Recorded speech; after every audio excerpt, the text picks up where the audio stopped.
আমাদের বেশিরভাগ মানুষের এই যে হাই হাই নাই নাই খাই খাই একটা ভাব, মহিলাদের সাথে কথা বললে দেখা যায় তাদের জীবনের দুঃখের শেষ নাই। কি দুঃখ? যদি আলাপ করেন তো দেখবেন যে বলবে যে দুঃখ হইল তার স্বামী তাকে বিদেশে ঘুরতে নিয়ে যাবে বলছে, সে ওয়াদা আইজও সে পুরা করে নাই। এটা হলো তার দুঃখ। দুঃখ যদি শুনেন তো শুনবেন যে স্বামীটা শুধু শাশুড়ির কথা শুনে, দেবর ছাড়া কিচ্ছু বুঝে না, ননদগুলার জন্য সব দিয়ে দিতে চায়, ছেলেমেয়ের জন্য একটা ফ্ল্যাট প্লট বুকিং দিবে সেটা করে না। এটা হলো দুঃখ। পুরুষদের সাথে যদি বসেন দুঃখের কথা জিজ্ঞেস করেন তো বলবে যে হুজুর বড় কষ্টে আছে, দুঃখের শেষ নাই। কি হয়েছে? ব্যবসা বাণিজ্য ভালো না, একটা বড় একটা ধরা খাই, যেখানে হাত দিয়ে সব শেষ হয়ে যায়। ওই লোকেরই বাসায় যায় দেখেন 5 পদ দিয়া ভাত তরকারি রাইন্দা খাইতেছে, বুড়ি বোঝ করতেছে। আপনারা দাওয়াত দিয়ে দেখবেন 7 পদ খাওয়াইতেছে, কিন্তু ওনার অনেক দুঃখ। কিসের দুঃখ? ওনার টাকা নাই। সেদিন এক ভদ্রলোক এর সাথে জানাশোনা হলো যে ওনার বাসায় আমাকে একজন দুঃখ করে বলতেছে কিচ্ছু নাই, অনেক গরিব মানুষ, খাবারের জন্য ভালো একটা প্লেটও নাই, প্লাস্টিকের প্লেটে খায়, আরে এত কষ্ট। এর কিছুক্ষণ পরে উনি আসলেন, দেখলাম যে এমন এক বাইক নিয়ে আসছে, ওই বাইক দেখে বোঝা যাচ্ছে এটা অনেক দামি বাইক, এটা ইউ ইউ টাইপের বাইক, কিন্তু তার বাসা ভাত ভাত খাওয়ার প্লেট নাই। আমাদের বেশিরভাগ মানুষের দুঃখগুলো দেখলে, সবার কথা বলছি না, উল্লেখযোগ্য সংখ্যক মানুষ আছে তাদের হাহুতাশের কথা শুনলে আপনি যখন ইসলামের পার্সপেক্টিভ থেকে তাকান বা দেখেন, বা আপনি নিরপেক্ষ জায়গা থেকেও যদি দেখেন, তাহলে সেক্ষেত্রে আপনি দেখবেন যে আপনার তার দুঃখের কথা শুনে আপনার হাসি পাবে, যে এই হলো দুঃখ। বহু মানুষ আছে চিঠি লেখে, মেসেজ দেয়, মেইল করে, ভাই আমি আর বাঁচবো না ভাই, বাঁচার কোনো উপায় নেই ভাই, মরার আগে একটু কথা বলে যেতে চাই। ঠিক আছে, আসেন কথা বলি। কথাবার্তা বলার পর আমি দেখি সে আমার চাইতে অনেক ভালো আছে। তাহলে আপনি আমার কাছে সান্ত্বনা নিতে আসছেন, আমারে সান্ত্বনা কে দিবে তাহলে বলেন? এই দিক থেকে আপনি তো আমার চাইতে ভালো আছেন, মাশাআল্লাহ। ইমানদার তার এই যে হায় হায় গেল গেল, নাই নাই খাই খাই, এই যে ভাব, এই ভাবটা দূর করতে হবে, মানসিকতার পরিবর্তন করতে হবে। ভাই দুনিয়াটা জান্নাত না। এখানে যদি সব মন মতো হয়ে যায় তাহলে জান্নাত কি? এখানে তো আপনি শ্বশুরবাড়িতে গেছেন, আশা করছেন একটা জিনিস, হয় নাই। আশা করছেন যে শ্বশুরবাড়িতে যাবেন, খুব কদর টদর পাবেন, যাই দেখলেন না, তারা ড্যাম কেয়ার শালাশালি, তারা মোবাইল টিপি করতেছে, অন্য অন্য জায়গায় বলতেছে, মেহমান হিসেবে আপনাকে যে আতিথেয় করা দরকার করতেছে না। আপনার চান্দি গরম হয়ে যাচ্ছে, মেজাজ গরম হয়ে যাচ্ছে, কারণ আপনি এক্সপেকটেশন ছিল অনেক, হয় নাই। যখনই গরম হয়ে যাবে তখন চিন্তা করবেন আমি অহেতুক এক্সপেকটেশন করেছি। দুনিয়ার সব চাহিদা পূরণ হবে না।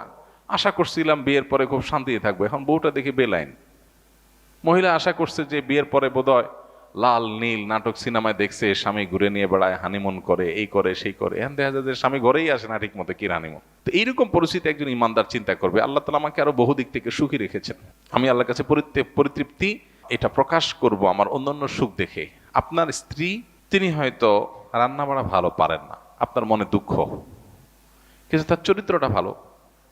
আরেকজনের বউ রান্নাটা মাশাআল্লাহ একের, কিন্তু চরিত্রটা 2 নম্বর। আপনার বউয়ের চরিত্রটাও ভালো, রান্নাটাও ভালো, হয়তো চেহারা ছবি ভালো না। আরেকজনের বউর চেহারা ছবি অনেক সুন্দর, কিন্তু বড় বড় রোগ সে বহন করে বেড়াচ্ছে, লাখ লাখ টাকা যাচ্ছে, তার বাঁচা মরা মানে একটা ধোঁয়াশার মধ্যে আছে। আল্লাহ তাআলা আপনার স্ত্রীকে সুস্থ রেখেছেন।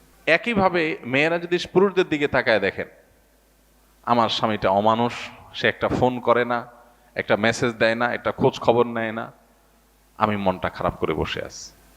আরে ভাই আপনার স্বামীটা নেশাখোর? কোনো নেশা করে না, আলহামদুলিল্লাহ করেন। অনেকের স্বামী নেশাখোর, স্বামী অনেক খোঁজ খবর নেয়, অনেক কেয়ারি, কিন্তু নেশাখোর।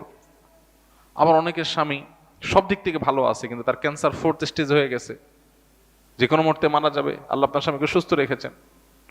আপনার স্বামীর খুব বেশি উপার্জন নাই, আলহামদুলিল্লাহ উপার্জন নাই, কিন্তু আল্লাহ তাআলা তারা অনেক দিক থেকে তাকে ভালো রেখেছেন, অ্যাডভান্টেজ আছে। একজন ইমানদার সে সবসময় পজিটিভ জিনিসগুলো দেখবে। শেখ মোহাম্মদ মোতাওয়াল্লিয়া শাআরবী, মিশরের একজন বড় স্কলার, কোরআনে কারীমের একজন বড় মুফাসসির, তার একটা টুইটারে একটা ছোট স্ট্যাটাসে তিনি লিখেছেন যে কারোর ঘর যদি চুরি হয়ে যায়, চুরি হয়ে চোরে সব নিয়ে যায়, সব বলতে যা যা নেওয়া গেছে, তারপরও সে ঘরে ঢুকে যদি দেখে যে খাটটা আছে, আলমারিটা আছে, আলমারির ভিতরে সব নিয়ে গেছে, আলমারিটা আছে, সে আল্লাহর কাছে শুকর আদায় করবে, যাক ভারী ভারী জিনিসগুলো নিতে পারে নাই, আল্লাহ শুকর। এগুলো যদি নিয়ে যেত আমি কি করতাম? যাক আলহামদুলিল্লাহ, চোরে নিচে দেখে কিছু গেছে কিছু আছে, যদি আগুন লেগে পুড়ে যেত যেত সব ছাই হয়ে যেত। আপনি বিপদে আলহামদুলিল্লাহ কেন বলবেন, তার সায়েন্সটা এখানে। আপনি বাইক অ্যাক্সিডেন্টে পড়ে গেছেন, দেখতেছেন ঠ্যাং একটা নাই, কেটে আলাদা হয়ে গেছে, ওই অবস্থায় আপনি কিভাবে আলহামদুলিল্লাহ বলবেন? কিভাবে আপনি পরিতৃপ্ত থাকবেন, আল্লাহ শুকর আদায় করবেন? সায়েন্সটা কি? সায়েন্সটা হলো আপনি দেখবেন যে মাশাআল্লাহ আপনার আরেকটা পা ভালো আছে।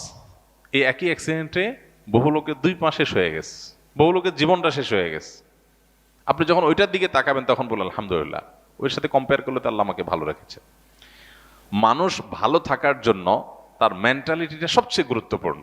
আর এই কথাটাই নবী সাল্লাল্লাহু আলাইহি সাল্লাম মাত্র 3 শব্দে বলেছেন, আল গিনা গিনান নাফস।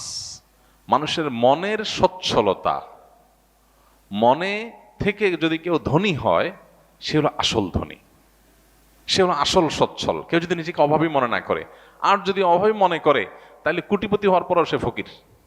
কারণ সে চিন্তা করবে আমার চেয়ে বড় কোটিপতি আরেকজন আছে, তাহলে আমার তো নাই। আমি সবসময় চিন্তা করবো আমার চাইতে খারাপ কত মানুষ আছে, আলহামদুলিল্লাহ অনেক ভালো আছে, আমার ভিতরে কোনো দুঃখ নেই।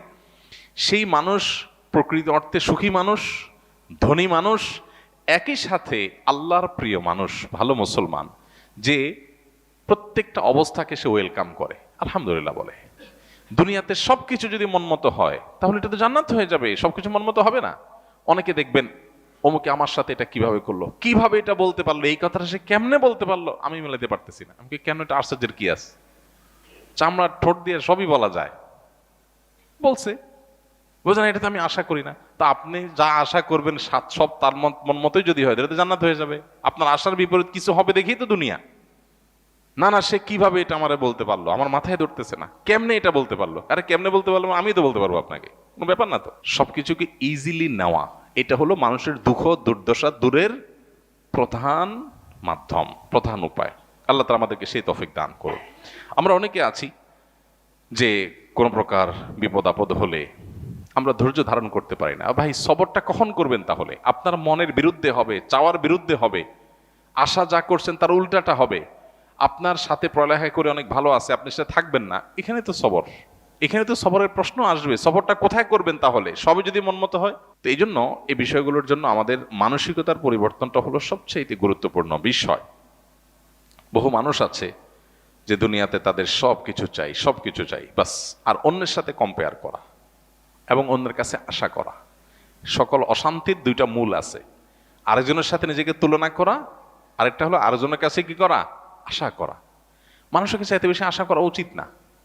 স্বামী হোক, স্ত্রী হোক, ননদ হোক, দেবর হোক, শ্বশুর হোক, শ্বশুর বাড়ি হোক, এমনকি বন্ধু বান্ধব হোক, আপনার কোনো বন্ধু বান্ধব যদি আপনার সাথে বেঈমানি করে আপনার খুশি হওয়া উচিত, খুশি হওয়া উচিত। কেন খুশি হবেন? বেঈমানি করলে আবার খুশি হবেন কেন? খুশি হবেন এই জন্য যে আলহামদুলিল্লাহ একটা জায়গায় ছিলাম এতদিন, আল্লাহ আমাকে জায়গাটা চিনিয়ে দিস। যদি বেঈমানিটা এখন না করতো, আমারে আরো কিছুদিন ভাড়াইয়া তারপরে করতো, আমি আরো বেশি ক্ষতিগ্রস্ত হইতাম। আল্লাহ শুকর, আলহামদুলিল্লাহ আমি যে জায়গায় সময় ব্যয় করছি, এরকম জিগরি দোস্ত বানায় রাখছি, ও আসলে কালসাপ, এটা আল্লাহ তাআলা আমার জানাই দিছে, আলহামদুলিল্লাহ আমি খুশি হয়ে যাব। নেগেটিভ জিনিসটাকেও পজিটিভ ভাবে আমরা দেখতে পারি। যত হতাশা আছে এই হতাশা দূর বেশিরভাগ ক্ষেত্রে হয়ে যাবে শুধু মেন্টালিটি পরিবর্তন করলে। আল্লাহ আমাদেরকে সেই তৌফিক দান করুন। আমাদের কিচ্ছু নাই, ঘরে অল্প স্বল্প আছে, আমরা যার আছে তার সাথে তুলনা করবো না। আমার যা আছে তা নিয়ে আমি অনেক হ্যাপি, আলহামদুলিল্লাহ। আল্লাহ আমার ছেলে মেয়ে সুস্থ রাখছেন, ক্যান্সার দেন নাই, বড় কোনো ব্যাধি দেন না, আল্লাহ শুকর। কিন্তু কাউকে ক্যান্সার দিয়েছেন, আলহামদুলিল্লাহ আল্লাহ তাআলা আমাকে মরার আগে তওবা করার সুযোগ দিয়েছেন। একটা ওয়ার্নিং আসছে, আমি এখন প্রস্তুতি নিয়ে যেতে পারি। অনেকে হঠাৎ চলে যাচ্ছে অ্যাক্সিডেন্টে, সে তো প্রস্তুতি নিতে পারে নাই, খারাপ কাজ করতে করতে গুনাহের পথে থাকতে তওবা করার আগে সে চলে গেল। আলহামদুলিল্লাহ আমার তো একটা ওয়ার্নিং পিরিয়ড পাইছি, এই সুযোগে আমি তওবা করে আমার আখিরাতটাকে সুন্দর করে যেতে পারি। প্রত্যেকটা নেগেটিভ জিনিসকে পজিটিভ দেখা যায়। বিশেষ করে আজকালকার যে হতাশা, এগুলো বেশিরভাগই হলো আমাদের অনেক খাই স্বভাবের কারণে। আমরা ভাবখান, আমি এরকম অনেক মানুষ দেখেছি ব্যক্তিগতভাবে, আমি পরিচিত অনেক মানুষের সাথে, নাই ভাই কিচ্ছু নাই, ব্যবসা বাণিজ্য অবস্থা একেবারে খারাপ। এরপরে দেখা গেল ছেলে ফেলে নিয়ে, বাচ্চা কাচ্চা নিয়ে উনি ব্যাংকক গেছে ঘুরতে। ভাই ব্যাংকক গেছেন ঘুরতে, আপনার না খুব অসুবিধা, ভাই এইটা তো 10, 20, 50 লাখ তো অ্যাকাউন্টে আছেই, এটা তো কোনো ইয়ে না, আমি কোটি কোটি টাকার যে ব্যবসা আছে আমি সেটা কথা বলতেছি, ফ্যাক্টরিগুলো বন্ধ হান তান, কিন্তু ওনার সব চলতেছে। মানুষের চাহিদা যত বাড়ে সে তত দুঃখী হয়, চাহিদা যত কমে সে তত সুখী হয়। এই জন্যই কানাআত বা অল্পে তুষ্ট থাকার শিক্ষা নবী সাল্লাল্লাহু আলাইহি সাল্লাম দিয়েছেন। মুসলমান কখনো খাই খাই স্বভাবের হবে না। যত বেশি খাই খাই স্বভাব হবে, যত বেশি অন্যের কাছে আশা থাকবে, তত বেশি আপনি দুঃখী হবেন। এই জন্য এই জিনিসটা ছাড়তে হবে, কারোর কাছে আশা খুব বেশি করা যাবে না এবং অন্যের সাথে কম্পেয়ার করা যাবে না, বিশেষ করে অন্য আমার চাইতে ভালো থাকলে ওটার ব্যাপারে কম্পেয়ার করা যাবে না।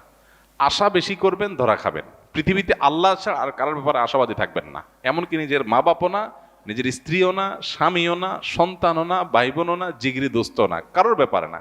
আশা করেন, খুব বেশি আশা করে বসে থাকেন না। আশা করার পাশাপাশি এটার জন্য প্রস্তুত থাকেন যা আশা করতেছেন তার উল্টাটাও হতে পারে। মোচের তেল দিয়ে গেছেন, অনেক কিছু আশা করতেছেন, যাই দেখেন জিরো, হাইসা দিবেন যে আমি তো বোকা ছিলাম, এই জায়গায় আমার নসিবে এটা বরাদ্দ ছিল না, অথচ আমি মোচে তেল দিয়ে আসছি। ফাও, কাঁঠাল খাওয়ার জন্য মোচে তেল দিয়ে আসছি, এসে দেখি কাঁঠালই নেই, কাঁঠাল পুরোটাই নষ্ট। তাহলে আমি অহেতুক একটা প্রস্তুতি নিছি, আমার তকদির এটা ছিল না। তো ইমানদার নিজের জীবনটাকে ইজি করার চেষ্টা করবে, সে সুখী থাকবে ইনশাআল্লাহ তাআলা। আল্লাহ আমাদেরকে তৌফিক দান করুন।